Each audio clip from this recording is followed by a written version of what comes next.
Olá, meu nome é Denison, sou dirigente espiritual do Templo Umbandista Jardim de Amor e Luz.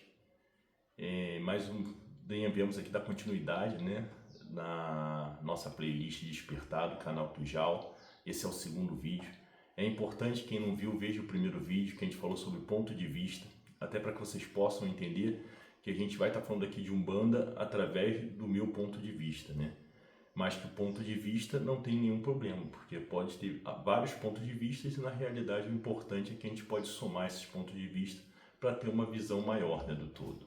Então é importante que a gente possa sempre ter noção de que não existe o certo e o errado, sim ponto de vista. E a gente tem que ver o que é melhor para cada um de nós. Então, voltando a falar um pouco de Umbanda, a gente já no vídeo passado deu algumas passadas sobre alguns assuntos que é muito importante, principalmente para os médios, com relação a essa parte da Umbanda ser uma escola. Isso para mim é de suma importância, porque a gente acaba vendo muitas coisas e acaba chegando na nossa casa muitas pessoas ainda muito presas a essa ideia do dar e o receber, A ideia do dar e receber é uma coisa que a gente precisa começar a ver de outros olhos. A partir do estudo, a gente acaba aprendendo muita coisa. E quando a gente estuda, eu falo estudo tanto da nossa Umbanda, que já tem hoje em dia bastante coisa escrita, mas também a base. Quando a gente fala de espírito, a gente sabe que a base para se tratar de espírito é o espiritismo. Então, os livros da codificação que o nosso irmão Allan Kardec trouxe para a gente é muito importante, para que a gente possa entender um pouco dessa base que é os espíritos. Então, quando a gente começa a beber dessas fontes e entender como funciona, a gente acaba vendo que essa parte do dar e receber é um pouco complicado. Por quê? Porque quando a gente faz qualquer tipo de troca, na realidade, nós estamos fazendo um serviço. E isso é importante. Será que o que os nossos guias fazem com a gente é um serviço? Será que então os nossos mentores, eles só vão nos ajudar se a gente der alguma coisa em troca? Ou será que é mais como um pai com filho? Um pai, ele só faz alguma coisa para o filho se o filho der alguma coisa para ele? Não, A gente sabe que isso é bem complicado até. Às vezes tem filhos que nem depois, quando o pai precisa, dá atenção. Mas nem por causa disso o pai ficou triste por isso. Por quê? Porque ele fez a parte dele. E vai ter outros pais que não vão nem dar atenção para o filho também, Porque, infelizmente, ele ainda não aprendeu a fazer a parte dele. Mas é importante que nós possamos aprender a fazer a nossa parte. E olha como isso é importante.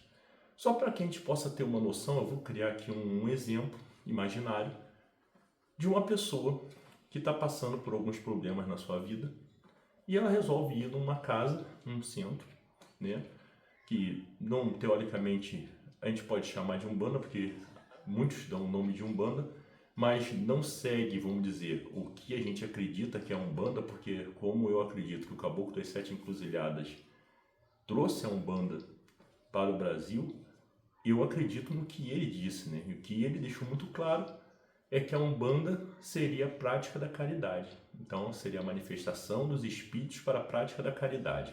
Quando a gente entende a palavra caridade, a gente entende que caridade não pode haver nenhum tipo de troca. Se houver troca, não é caridade. Aí pode ser um serviço, mas não é caridade. Então, se não é caridade, a gente tem que começar a pensar. Porque não foi o que o Caboclo das Sete Encruzilhadas disse que a Umbanda seria. Se você vai num local, você está precisando de ajuda. Você chega nesse local e você faz alguma coisa, claro que aquilo vai ajudar. Sim. E isso é errado? Não, não é errado. Por quê? Porque você vai estar, sim, se ajudando. Só que será que só fazer alguma coisa vai adiantar? Você imagina, se você chega e mergulha na lama, você fica cheio de lama. Se você sai da lama e vai até a minha casa, eu vou fazer o que com você? Vou te dar um banho, porque você vai estar todo sujo. Aí você toma um banho, fica limpinho, cheiroso, né? Só que eu só te dei um banho e você foi embora. O que você vai fazer? Você vai mergulhar na lama de novo. Porque você não entendeu ainda que você não deve mergulhar na lama. Isso a gente muitas vezes vê com os animaizinhos. Você pega um cachorro, você dá um banho, ele está limpinho, vai lá e se esfrega na lama, se esfrega na areia. Por quê? Porque ele não tem essa consciência, né? Como é que a gente adquire essa consciência? Somente com estudo. Somente o estudo vai trazer isso para a nossa vida. Então, se a gente simplesmente chegar num local, ir lá e fazer que eles chamam um ebó, né? Fazer alguma coisa, muito bonito, sim. Vai ajudar? Vai. Agora, isso vai resolver? Não. São paliativos. E, principalmente, se você for um local que cobra essas coisas, é um serviço. Você vai estar pagando por um serviço. Só que esse serviço pode ser que não seja na lei, né? Que a gente conhece. Nós, na nossa Umbanda, temos o nosso Pai Ogum, que é a lei divina, né? E quando a gente faz alguma coisa que não é do nosso merecimento, e isso é importante, né? Isso é fora da lei, a gente passa a ser marginal, a gente está à margem da lei. Só que a lei é perfeita, porque Deus é perfeito. E se a lei faz parte de Deus, é perfeita. Se é perfeita, uma hora essa lei vai trazer você de volta para a lei, né? E aí nós temos a nossa mãe Iaçã, né, na nossa querida Umbanda, que são os ventos maravilhosos que vão fazer com que aquilo volte para o caminho correto da lei. Então você imagina só. Mesmo que você não mereça, você pode ir num local desse, fazer um serviço, você vai pagar, eles vão pegar e vão fazer uma coisa para você. Só que você passa a estar fora da lei, você passa a ser um marginal. Você está fora da lei. Daqui a pouco, passou um tempo, nossa mãe essa foi lá com a dela, botou você de novo na lei. Você passa a ter o quê? O mesmo problema de novo. Mas você fala assim, mas foi tirado, os espíritos estavam em mim tudo. Sim, aqueles espíritos foram tirados. Mas você acha que só existem aqueles espíritos? Quantos espíritos existem? Pelo cálculo que tem, são 8 espíritos para cada encarnado. Você acha que só aqueles que eram afim a você? Se você não mudou, continuou fazendo a mesma coisa, você acha que você não vai atrair espíritos iguais àquele para estar de novo contigo?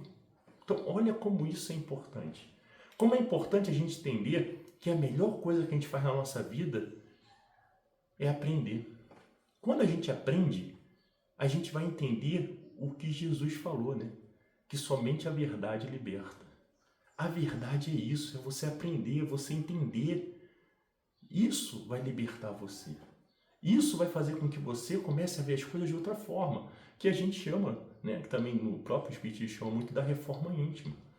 Isso é você começar a ver que se você não muda, nada muda. Você precisa mudar. E para você mudar, você precisa começar a ver as coisas de outra forma. E isso muitas vezes é difícil, porque nós não queremos mudar. É muito confortável continuar do jeito que estou, que eu já conheço. Agora, quando eu mudo, eu tenho que dar um próximo passo para um local desconhecido. Mas sem a gente dar esse próximo passo, a gente não adquire o nosso tão famoso merecimento. E o merecimento é muito importante, meus irmãos. O merecimento é quem vai fazer com que na hora que a gente caia dentro de um buraco, os nossos guias possam dar a mão para a gente quando a gente pedir socorro. Quem faz isso é o nosso merecimento. Se nós não tivermos merecimento, eles não vão poder nos dar as mãos, porque eles seguem a lei. E a lei não vai permitir, porque nós não merecemos. Vamos ter que ficar lá para aprender. Assim é a lei.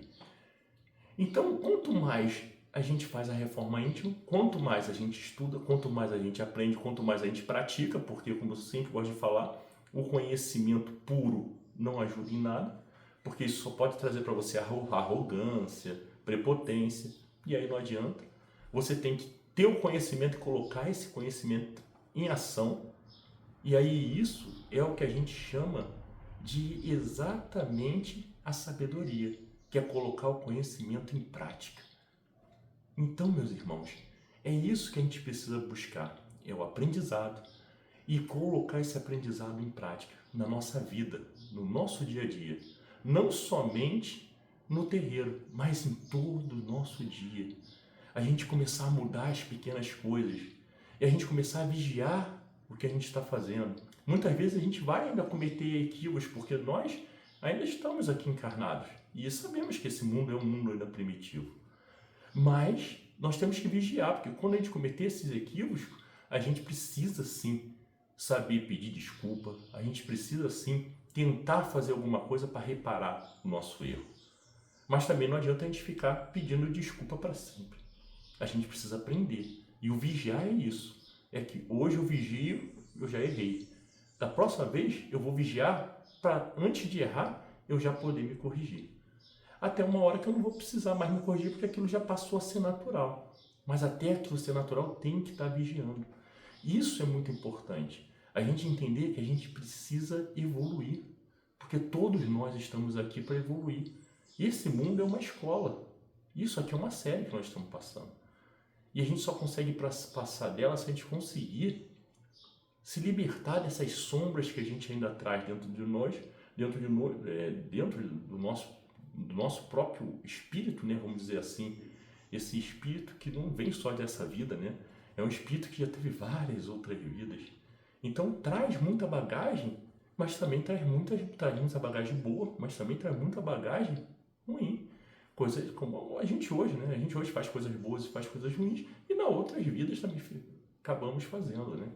Então, essas coisas que a gente chama das coisas dessa bagagem ainda ruim, são que a gente chama de sombras, são coisas que ainda tem dentro da gente que precisam ser resolvidas, precisam ser aprendidas para que a gente possa passar para a próxima série. Igual aqui, se a gente estiver na escola, a gente só vai passar para a próxima série na hora que passar em todas as matérias. Se a gente não passar nas matérias, a gente fica reprovado, tem que fazer de novo. Assim é na parte espiritual. Nós viemos aqui para corrigir essas sombras. E a gente só vai conseguir passar para a próxima série depois que a gente conseguir corrigir todas essas sombras. E corrigir essas sombras não é esconder ela, como muitas pessoas fazem. Esconde isso dentro dela e deixa escondidinho. Por quê? Porque se você guardar isso dentro de um cofre dentro de você, vai ter sempre alguma coisa que vai ter a combinação desse cofre. E quando acontecer, aquilo vai ser um gatilho que vai abrir a combinação desse cofre e isso vai sair para fora, te trazendo mal-estar, te trazendo vários problemas. Por isso que a gente não pode guardar, a gente tem que transmutar. E quando a gente fala em transmutar é muito, muito complicado, porque transmutar quer dizer que a gente tem que entender aquilo, compreender, aceitar. E aí sim ver o que a gente pode fazer com aquilo de melhor. Aí é a hora que a gente precisa parar e pensar, né? E isso tem já um ditado que o pessoal sempre fala, né? Até o local que eu ia sempre falava, né? Que é entrego, confio, aceito e agradeço. Isso é perfeito. Porque a entrega é o primeiro passo. É você permitir que a espiritualidade haja na sua vida. O confiar é você deixar eles agir. Porque se quando eles fizerem qualquer coisa, aquilo te assustar, você não achar que não é aquilo, não dá. Você tem que confiar, tem que permitir. Você permitiu. Qual é o próximo passo? Então vamos lá. Entreguei, confiei, permiti, aceito. O aceitar é difícil. Por que o aceitar é difícil? Porque quando a gente fala em aceitar, não é aquilo que a gente quer, é o que é melhor para a gente. Então é muito importante que a gente saiba aceitar o que é melhor para a gente, que a espiritualidade está trazendo. E por último, é o agradeço. É a gente sempre ser grato por esse amor do nosso Pai, dos nossos guias, dos nossos mentores, de todos esses espíritos que nos rodeiam, muitas vezes familiares. Nós sermos sempre gratos de estarmos vivos. Sermos gratos de hoje poder ter acordado, que muita gente não acordou. De estar aqui, perfeito. Precisamos ser gratos. E com isso, meus irmãos, com a gratidão que eu tenho do meu Pai maior, está sempre nos abençoando, nos fortalecendo, que esse meu Pai, né, que eu gosto de falar meu Pai, que é o nosso Pai, que é o Pai eterno, que é o todo, possa continuar conosco, nos dando muita luz e muita força. Gratidão, meus irmãos, por vocês estarem aqui, ouvindo, escutando. Fiquem todos com Deus e até o próximo vídeo.